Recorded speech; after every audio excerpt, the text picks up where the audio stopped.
we are always very quick to look for red flags in other people.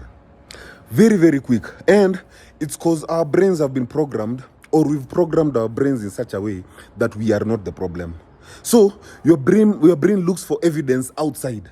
So every time unakuwa unaangaliaga nje, it will look for that evidence that you've convinced yourself that you are not the red flag. So it's someone outside there who's the red flag.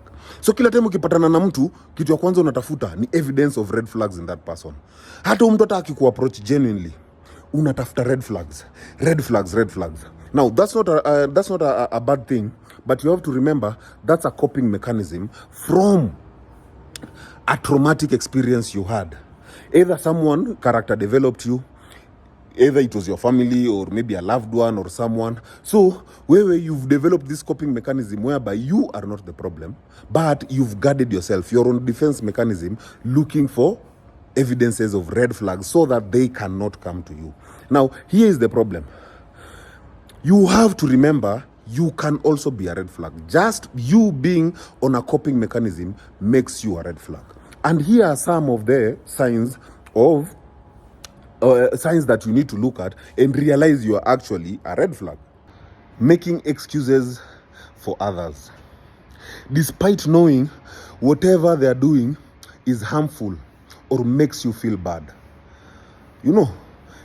But for the fear of facing the truth, you're making excuses for others. You are a red flag. Staying silent, not voicing your thoughts, for you have a deep fear of either being rejected or causing conflict. You are a red flag. Self-criticism, that is self-sabotage, for the fear of vulnerability. Unaogopa, like, if you, like, the moment you're vulnerable, you start unaanza kujiita zile za, oh, you know what, I'm now puny, I'm now a weak nigga, I am now, You never feel safe when you're vulnerable.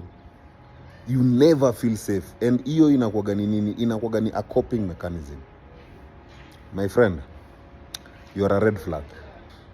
Ignoring our boundaries because we are afraid when we assert ourselves, then it's going to be risky. We are going to lose people. People are not going to accept us.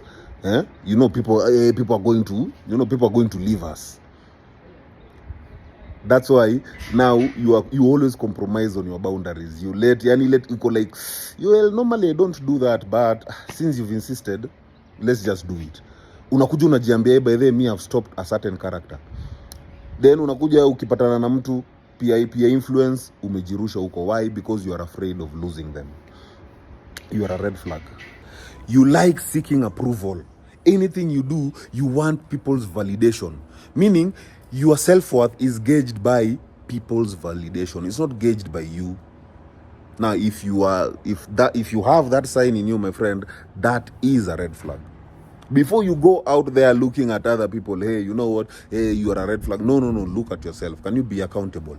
Heal, my people. Stop moving on coping mechanisms. Stop basing your worth. Stop basing your self-worth on coping mechanism.